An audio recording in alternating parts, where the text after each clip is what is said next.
Apparently, everything is good now between Deandre Ayton and Monty Williams. We have a little bit of progress on the Jae Crowder front. Is it possible that all the drama facing the Phoenix Suns as recently as 2 weeks ago is going to be cleaned up by Media Day? We'll talk about it on today's episode of Locked On Suns.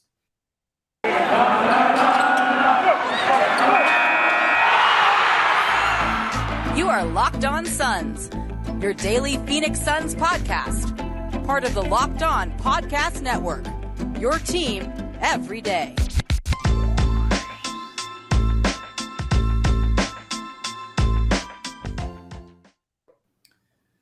We are back. This is Locked On Phoenix Suns. We are part of the Locked On Podcast Network, and I'm your host, Brendon Kleen, a credentialed media member covering the Suns for the past 6 seasons and a writer at Suns.com and Dime Magazine.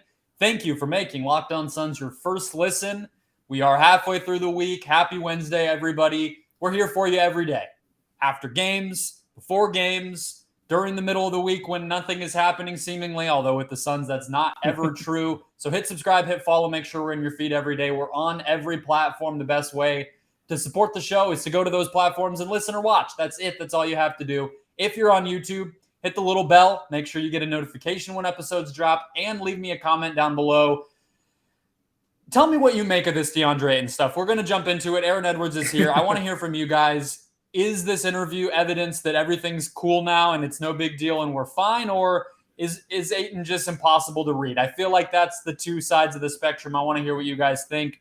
Aaron, welcome back to the show. Today's show, guys, brought to you by Prize Picks. First-time users can receive a 100% instant deposit match up to $100 with promo code LOCKEDON. PrizePicks.com, promo code LOCKEDON.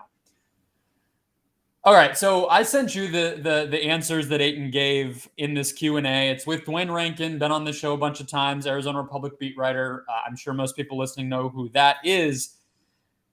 And you and I think, see it somewhat the same, somewhat differently. Ayton just felt like it was a completely different perspective, just like it could have been a different person answering some of these questions than the way that he handled Media Day. But even when he talked about Media Day, you could kind of read between the lines that I think he was a little bit surprised how that all blew over. So that's the one thing where I'm kind of inclined to think, hey, maybe we did overreact a little bit. Maybe he didn't know what he was doing there and he thought he was going to be quieting things down and it actually made things worse. What did you think when you read his answers? He gave like 5 or 6 pretty detailed answers in there. Yeah, I think I mentioned it the day of that. It kind of wasn't on Monty. Well, it was on Monty, but I think I said something like the second you're around your teammates, like it's a whole summer. Like you're not around your boys, kind of like NBA players see each other every once in a while. But once you're in the locker room and you know like what the goal is, then you can kind of get in the headspace of where you need to get. And I think it's really just that you're in the locker room. And he mentioned it, like he grew up with these dudes pretty much. So he's around Bridges more. He's around Book more. He's around Campaign, who's one of his best friends more. And I think once like the common goal thing kind of starts, Monty kind of has nothing to do with it at that point. It's really just, I'm around my boys. Like, this is fun. I'm hooping. I got paid. This is it. Like, this is what the goal is. And yeah, like me and Monty will talk, but we're on the same goal now. And I think that's really just what it was. I think his mindset kind of changed because he was around like really fun dudes. Like he mentioned them and we all know like how fun Bridges is and how fun Campaign is. And I think just being around his boys again and being able to hoop again and the season starting again, I think it just kind of just changed his mood in general and not having to deal with the summer shit, the workout stuff that he probably had to do every day, the contract stuff that he probably had to deal with every day. I think that just kind of fixes everything, just being around your friends and being able to just play basketball. It's funny you mentioned the training. That was the funniest quote in there was when he was like, I'm honestly tired of working out. I was like, that's the most relatable thing of all of this is just him being like, yeah, I actually worked so diligently. Like I was so focused on just being in the gym that I'm actually like kind of sick of it. That was where I was like, okay, I believe he was in the gym. For sure he was in the gym because he's saying that. But on the Monty side of things, here's the quote basically. He said, at the end of the day, it's like we're trying to contribute to a win. Everything is back to normal. Nothing has changed, to be honest. I may have come to Media Day just bland, but I wasn't trying to give nobody no story or nothing, but it flipped on me. So I can't really say nothing. Just let everybody run away with it. I mean, I don't know how I feel about that part of it. All I know is we've been in here working. We've been battling each other, beating up each other in camp, and coach has been loving it. We're ready for a new season, et cetera, et cetera. So, and then he goes on to say, y'all know the relationship between Monty and I. Everybody knows the relationship between Monty and I. Anything they want to stir up, that's on them. What was he doing on media day? Because the thing I said all along is the reason I was a little bit worried about it is that's a choice. Like, players know what media day is. He didn't just walk in expecting to practice and they're like, oh, by the way, go talk to the media. Like, everybody knows. So he made a specific decision to come in and act that way. I took it as him trying to send a message in one way or another. It seems like what he actually might have been trying to do, according to that answer, is like just not give anything any energy. But I don't think he did that very well. What do you think was going into the way he was acting? I think, like, since he's at least trying to mature, I think he wanted to come in and show that, like, he wasn't gonna be like laissez-faire and like have like this blast at media day. Like, he's young, so he'd probably done that like the last couple of years. And I think he wanted to show maturity. I honestly think that was the goal. It was like, I'm serious. Like, I'm down with this shit now. Like, I think that's kind of what he was thinking in his head. Like, if I'm cold, and he was trying to do like the Kobe thing, and it doesn't work for everybody. I think if you're trying to be cold and like unfeeling on media day, that especially if they don't think you're that type of person, then it's going to come off cold. Like, Book could probably do what Ayton did, and everybody would be like, Book is just in a bad mood. Like, he's always in a bad mood. So, like, that's fine. Or you'd be getting, like, captions on Instagram where it's like, killer mentality, like he's back or whatever. Yeah. Yeah. So I think it just depends on who you were before. I think he just tried to switch too fast, and it just backfired on him. But if, like, Book did it, nobody would care. Like, if I'm going to say, like, if Russell Westbrook did it, nobody would care. Like, I think that certain dudes have the personality already. So I think that he just got caught up, and he kind of tried to do it too fast and show this maturity too fast. And we kind of took it a different way. He mentioned too, in a later answer that, I mean, I don't even necessarily know what we can read into this. I just found it interesting, so I'm going to read it. Dwayne, actually, I credit to him for asking the question, because he just pointed to, like, hey, JaVale's not around, like some of the pregame stuff with the dog pound and just being around at practice, it feels something's just different. And he kind of just put it to DA like that, like, why, what's causing that? And Ayton said, it's just so much stuff that went down in this organization. We have to keep ourselves private. We have to keep ourselves within a family and within a unit. This organization has come across things where we've been down and now we're up, and all we want to do is stay up. And that's by encouraging people and helping people. Do you feel like there's going to be how do you think everything that's happened is going to affect them as we kind of get closer to the regular season? Because you read that answer, part of why I found it interesting is because he's being so vague. Maybe that's just me, like, being conspiratorial. Maybe there's nothing. Maybe he's just referring to what we already know has gone on, and that would be plenty. I mean, there's no shortage of public things that have been a problem too. So it could just be that. Whatever it is, this is what I was hoping to see personally, because I felt like losing the finals, their response was sort of, let's keep doing what we're doing. We're young, we're right there, etc. And I was kind of hoping this season would be like a little bit of a punch in the face. And I read that and it feels like it might be. Yeah, I mean, we don't have to ask them the question of how they feel about Game 7 anymore. They know that they got their ass kicked in front of everybody.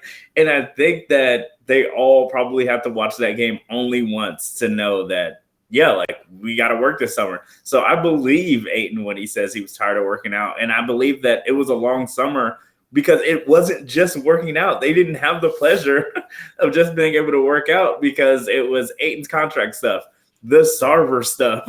Like, it was just, I can see how he was just exhausted of it all because it wasn't just a regular offseason for them. It wasn't just being able, like, it wasn't just that we got our ass kicked, let's work hard this summer and let's come back stronger. It was so much extra non-basketball stuff. I think we can agree then Mark Spears calling Media Day a funeral might have been a little excessive. Is that – that was insane.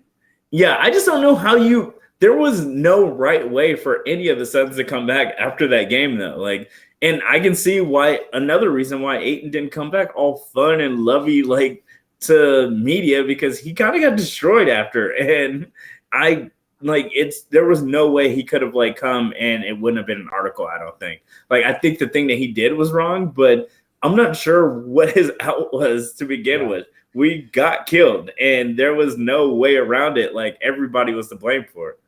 I don't have a huge problem with how he was at media day. I kind of agree with you that he didn't say a lot. Like, I don't think, anything that you would read into it was more how he was saying it than what he was saying.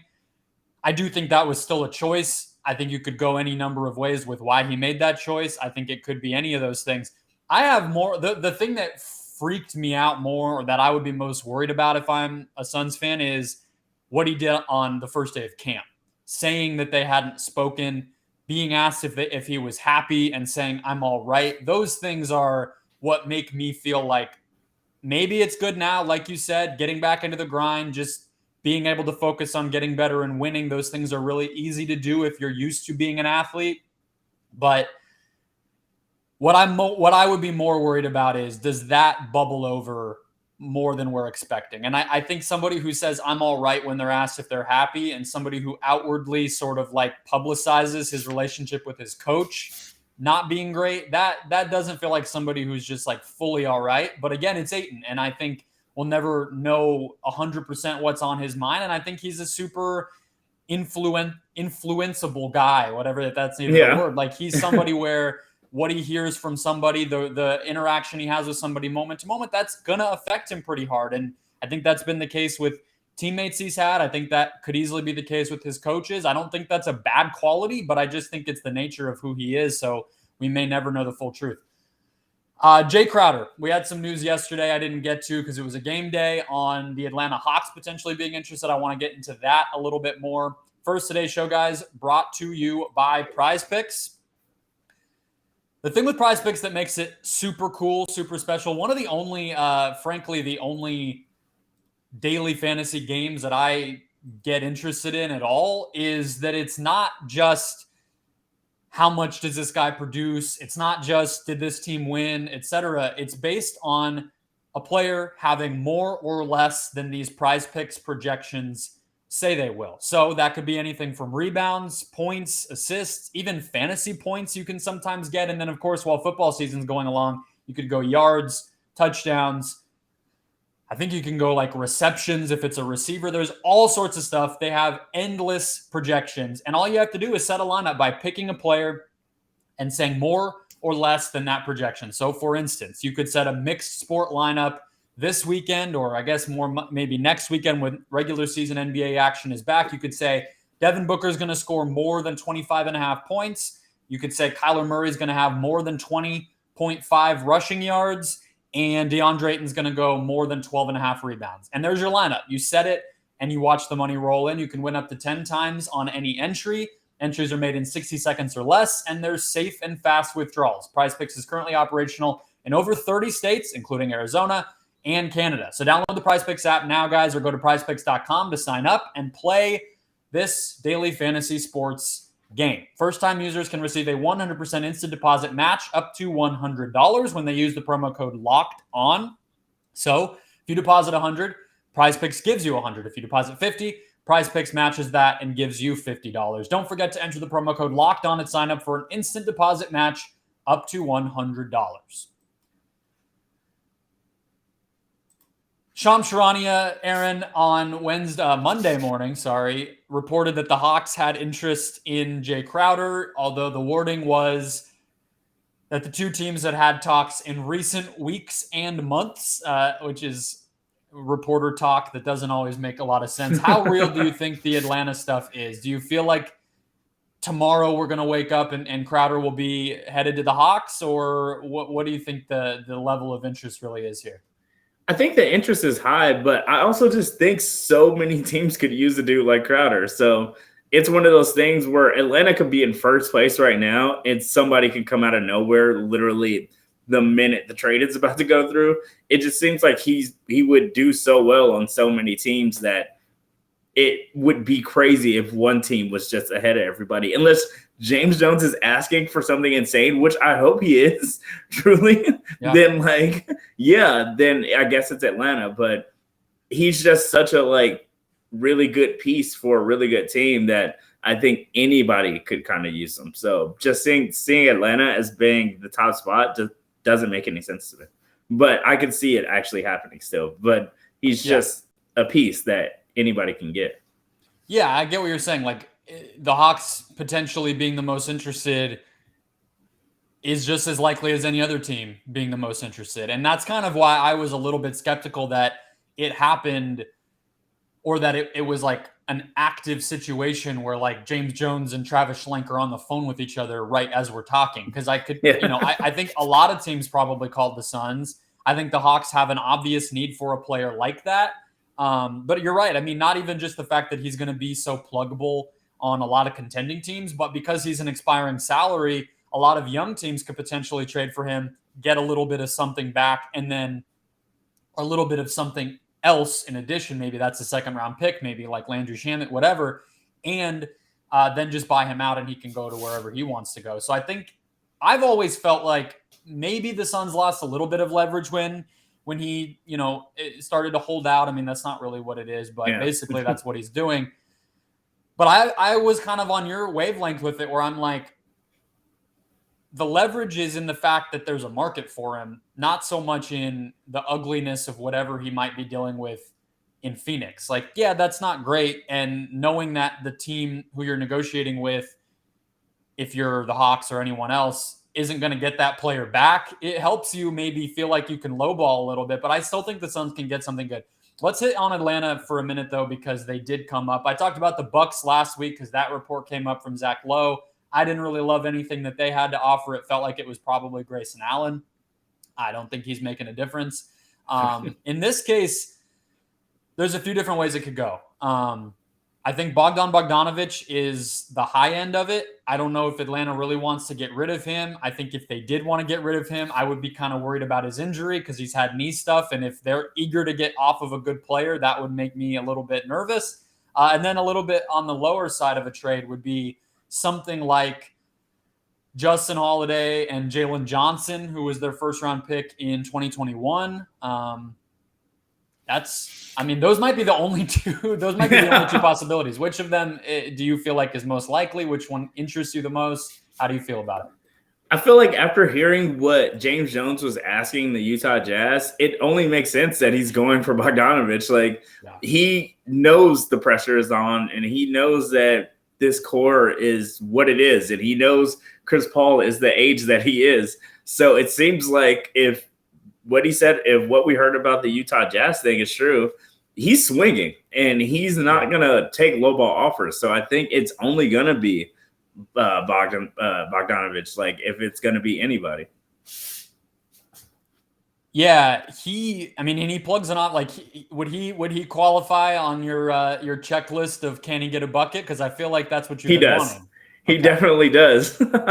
He is pretty much exactly what they need. I think the fact that he's 6'6" and a little bit bigger makes me feel optimistic. I mean, his defense is, a liability in the playoffs, but we've seen him be out there. Like, my test for a lot of the playoff guys or a lot of players, and if they can stay on the floor defensively in the playoffs, is like, have we already seen a team figure out how to do it? And the answer was yes. And so it's the same thing with Jordan Clarkson. Like, is his defense good? No, I would never try to tell you he's a difference maker, but he's been in a lot of playoff series, and for one reason or another, maybe that reason was Rudy Gobert, but whatever, he's been out there. So I feel like the same with Bogdanovic. Monty also gets dudes that aren't known for their defense to play defense. Like, he doesn't ask them to be world beaters on defense, but he gets them to switch to try to like guard the passing lanes. Like, he makes you serviceable, and we don't want a dude coming off our bench to be like a world beater on defense when we got him to be an offensive player. So I really think that he wouldn't be awful, but he wouldn't be the best either. I think we'd get the most out of him on defense. Your closing lineup in the playoffs is going to be the one that is going to start, right? So you're not asking for somebody who The Suns starting lineup, I mean, aside from some moments in that Mavs series, like I don't think you really need to worry about it. What you're needing to worry about is Chris Paul actually going to be fresh in those moments, and are the moments when he's not out there, when Booker's not out there, are you getting good offense? And I think Bogdanović checks those boxes, and I think he's good enough where, like Clarkson, you can feel like teams aren't just going to absolutely destroy him. If the trade-off when he comes on the floor in the playoffs is you give up a ton and you get a ton, I think that would actually be better than where the Suns have been in a lot of bench minutes in the past couple playoff runs, to be honest. Then Spencer Dinwiddie raining threes is still like haunting Suns fans' dreams because they just couldn't keep up with that. And that wasn't even like an incredible player. So I think Bogdanović is the guy that makes the most sense. On the Atlanta side of it, though, to me, they got rid of Herter this offseason, which I think was an okay trade. They got a first-round pick. You can kind of see it. They got DeJounte Murray in, so they don't need so many shot creators anymore, which is a nice problem to have. You get a pick back for somebody who's pretty good. But to get rid of Bogdanović, also on top of that, you're starting to get a little bit thin, and you're starting to make your whole team basically, Trae Young, DeJounte Murray, John Collins as your only scorers, and then the rest of the guys around them are just sort of role players and defenders, which isn't terrible, but that would be a pretty big decision to make just to get Jae Crowder. Yeah, I think that if they are doing it, they're just looking at it toward we have to play Jimmy. We're going to end up having to go through Jimmy Butler, Giannis, Tatum, and Brown. Harden. They're thinking about the dudes that they're going to have to put on the floor to guard some of these dudes. And if you have three decent scorers and you need defenders to guard some of the best scorers in basketball and best players in basketball, then I think that's a decent trade because you have to play those dudes if you're trying to get where you want to go. Yeah, I think that's totally fair. I could see them liking it. I think also, Bogdanović is $18 million this year, and he has a player option next year, which actually is a kind of interesting one. It's 18 as well, and he had some knee stuff, like I said. So I don't know if he would pick that up or not. He might opt in and take that money because that's a lot of money to pass up. He's already 30. Suns fans know that well because he was so old when he came into the NBA, originally drafted by the Suns. But the point being, Crowder would be cheaper for the Hawks. So they're even more cash conscious than the Suns, and they're actually pretty close to the tax this year. And next year they'll have DeAndre Hunter's contract coming in, and they only have $16 million in space under the tax right now. So it's not the sexiest reason, but we know the Hawks make a ton of decisions based on money. So I could see us getting there. But again, if that deal happens, it would be a pretty big change for the Hawks. And it would tell me okay, let's look a little closer at why they would be so willing to give a guy like that up. But maybe they really do just believe in Murray and Young that much. They gave up a ton to get Murray. So it wouldn't be crazy. I also think James Jones is just going to wait it out. After seeing what Wembanyama did, I think people are going to start, even the Hornets, their players, they have a lot of hurt players. What record are they going to end up at before they started thinking, can we just tank and try to go for this? He's a generational player. And I think a lot of teams are going to have to decide, if we're not winning the championship this year, do we want to try to get a generational player? And I think James Jones has been in the league long enough to know some teams are going to make that decision, and random teams that you don't expect are going to make that decision. And he's just going to wait everybody out to get rid of contracts and see if he can kind of just be a part of a fire sale and get some players that he wants. Yeah, absolutely. I think people aren't talking enough right now about how the tanking is going to help the best teams also, because the teams that are bad are going to be more willing to get rid of the players that normally they would have kept. The past couple of years with the play-in, teams have been actually pretty eager to stay competitive. I think this year it's going to be the first year in a while where the opposite happens, and you're going to see a lot of teams just give up a Kelly Oubre in Charlotte. We're saying this because we just saw the news LaMelo's hurt, and the Hornets are probably going to be in the middle of some of this. PJ Washington, teams that want to get bad are going to suddenly be able to get rid of really good players who could help great teams. And then the great teams get a little bit better. I think the difference between the best and the worst is just going to be really big this season. And the Suns should be wanting to get in on the good side of that whole thing. But On the side of good, Devin Booker is very good. And we had some chatter online today about Jalen Green. It was on Reddit. It was on Twitter. NBA fans are very much waiting for basketball to really start and getting chomping at the bit to have actual things to talk about. But it was bringing up some interesting topics about Booker. How do you know when a player is the type of guy who can take the step from Booker being a scorer on a bad team to what he is now on a great team? And what can that tell us about what Booker's going to be as we go forward? He's on all these top 10 lists or just on the outside of them across all these rankings that we see in the NBA this time of year. What's next? We'll talk about that right after one more quick break. So we have to admit, as we get into this conversation, Aaron, Locked On NBA on this network started this crazy conversation by David Ramil, who hosts Locked On Heat, made the claim that Jalen Green is basically going to be nothing more than like a guy who's has an awesome long career as a bench scorer, like a Jamal Crawford. I personally don't agree with that. But take me back, because we obviously did not do this show in 2017 together when Booker was on a bad team and the Suns were bad. Did you always feel like Booker was going to be this? Are you one of those people who could see it even back then when he looked like a teenager and he was putting up 70 and getting everybody excited in terms of KD and Paul George and Kobe and all these legends who appreciated him? Or were you hesitant on it like I was?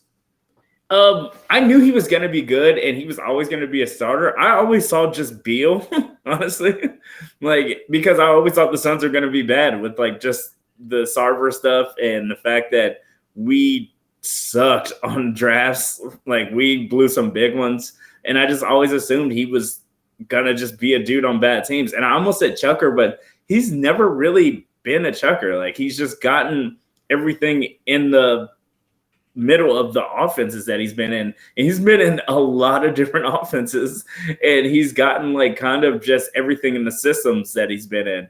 And it's like a quarterback in the NFL that's had 7 different offensive coordinators. Booker just got buckets in all of them. So I always just saw him as a Beal, just a dude that was always going to get a bucket, whether you had him on with the trash team or a good team. And that was just going to be his career. But I didn't see exactly this because I didn't think he was going to be forced to. I didn't think he was going to have the type of teammates that was going to force him to be a better passer and the coach that would make him finally be better on defense. I just never saw the other steps because I didn't think the Suns were capable of it. I thought the defense, to me, defense is so dependent on the other guys around you, where I always thought he's not so bad. I mean, if you're 6'5" and strong like he is, and you have decent players around you, I think you can be fine. So that was a big thing on him early on. It's find me even Bradley Beal. He was actually the flip, where he was pretty good defensively early in his career because he was on good teams. And then the past couple of years, it's he's not trying. So what's the point? But the reason I say I was behind on it a little bit, I thought all along and it's similar to what you're saying about Beal. To me, the way that I thought Booker would get to be something like a top 10 or 12 guy in the league was if he became more like Harden. And part of it is at that time in the NBA, there was all that one guy running all the stuff that was just really in style because Harden was so good at it. Yeah. LeBron was on those bad Cavs, well, not bad Cavs teams, but not a lot of talent around him. Luka was coming into the NBA at the tail end of that. All these guys, Dame, they were all playing like that. And I was like, well, Book has to do that because I just don't see a version where he can play vintage Kobe and that's going to work in the league these days. And I think there is some credence to that. He has to take more threes than Kobe did or Jordan did. He can't play the same exact way. But I underestimated that he could make it work kind of on his own terms. But I think the reason it happened is because of what you're saying, which is that he's always taken what the defense has given him. This dude is shooting 50% from 2 for his whole career. That's sick. At the beginning, and a lot of that came before they were good. Yeah. Yeah. He was letting Tyler Ennis get his shots. He was letting Eric Bledsoe get his shots. he wasn't angry about it. He was letting dudes way below him get their shots, and he's always been and he was dealing with it. And I feel like a lot of dudes like would be mad that they were that good in letting these like below average dudes get their shots up still, and he dealt with it. And I think that kind of made him ready for a better team once he finally got one. What do you think what's the next step? Because I had a whole segment idea, and maybe I'll still do it. Because you watch and like all the Suns starters are on these top 100 lists. Whereas when I started doing this show 5 years ago, it was an annual tradition that we could just do like a week of shows getting pissed off about Sports Illustrated not having these guys ranked properly. Now they are. And like that segment idea that I had was like the Suns are properly ranked now, right? Everybody respects them. Everybody knows what's what. These guys are great, what they're good at, who they are. We get attention here in Phoenix, and that's different now. But what's the step for Booker to get from 12 or from 10 to even higher? Is there one? Is this his ceiling? How do you feel about the next, like, what is this, year 8 for him? What about the next 8 years? I think like a lot of people, like if you're on Twitter, he's only 25. That's crazy to me. I meant to say that at the end. He's 25. Yeah. He's about to turn 26. It's crazy. If you're on Twitter during a Suns game, they make Booker sound like a foul baiter. I want Booker to be a foul baiter. Like I think that's the next step. If Booker got the fouls that I wanted him to get, he would be an insane player. Like I feel like he still doesn't get the calls that he sort of like works to get. And like a lot of it, like he kind of shies away from contact every once in a while, and he doesn't get it all the way. That's my problem with 8 and 2. Just like take the bang and go to the line. But I think Booker that still gets to the line, which he still does more than anybody on our team. I just think that way, and he kind of still needs to chuck 3 more. Like I think in the first 2 preseason games, he's getting them up, and I kind of just like seeing it. Like I want Booker to get these shots up. He's been treating preseason like it's like a YMCA game that he's doing for charity. Like he just is. He's just strolling around out there. And that, like, I was messaging with somebody who hosts like a national NBA show, and I was like, you know, he was getting on the Suns for their lack of effort, and I'm like, what are they supposed to be trying for? Like, and I think Booker's falling into that. But I agree. Like, if nothing else, I guess his commitment to that is actually admirable to me because it had to happen. And going from last year where he was averaging, or the final season, he averaged 5.5 threes per game. Last year it was 7. I mean, I think 8 to 10 is like reasonable to expect. I think as Paul winds down, we don't know what the next point guard will look like, but we talk a lot about will Ayton do more offensively post Chris Paul, or even as soon as this season. I think that does have to happen. But for a while now, I've been on the fact that a big part of the post Chris Paul answer is just going to be even more Booker. And yeah, I think the threes are one part of that. I think the free throws are the other one. And we're right on the same page. I mean, obviously if Paul retires, if they get a little bit like a Shai Gilgeous-Alexander, maybe somebody not that good, but somebody who's not quite the control freak that Chris Paul is, you could see Booker have the ball in his hands a little more, assist a little bit more. That could be part of how his game changes. But I always go back to, I think last season was his best season ever, but I think the 2019-20 season never gets enough love. He shot 49% from the field, 35% from 3, 92% from the line. He shot 7.3 free throws per game, and he had 6.5 assists per game. That's still his second best, like, offensive box plus minus, which you can take or leave, but just use as a number. That's his second best season ever by that metric. Better than the finals year, better than the years where he was just scoring on bad teams and shot 38% from 3 that one year. That season is, to me, like a vision of what this could look like, but maybe even like 20% better than that, because he'll have been a little bit older. But next to Rubio, he just got to do so much, and he was ridiculously efficient. And like, if he could do that this year, or maybe when Chris Paul leaves, like, he will be in that top 5 conversation. Yeah, I think the work that he does on defense now probably has had to take away from that, because he just tries. Like, he's been like in front of some of the best dudes in the league and kind of had to take them on, and he welcomes it now. So I think that he kind of takes on the defense so much more serious now that his legs, he kind of doesn't really have the legs. And I hate how Monty does it, and I can see why Booker does the first and sits so long for the second. I don't like it. But I think since Booker plays so hard on both ends of the floor now, like he kind of does need the longer rest. I would much rather Booker kind of loosens up on defense if that's the case, because I do not like that rotation. I will probably be saying it all season. I do not like how long Booker sits in the second. But yeah, I just think he kind of has because Booker likes to play the whole first, because there's a lot of stars who are like that. They want to play that whole first quarter. And then if you play them a lot in the second, suddenly they're at like 38 minutes a night, and that's not great either. I think our bench isn't good enough for our best player to sit like that much in the second. We just don't have a good enough bench for that, Book. Like it just doesn't work like that. So maybe it's the third quarter when he sits more. Yeah, I don't know. I agree with you. It's one of those things where it works until it doesn't, and then it's very obvious on the nights where it's like, yeah, Booker, it was obvious in the playoffs. Exactly. Like Booker left the game with a 6-point lead and comes back with a 4-point deficit. And you're just like, what, how do you survive that?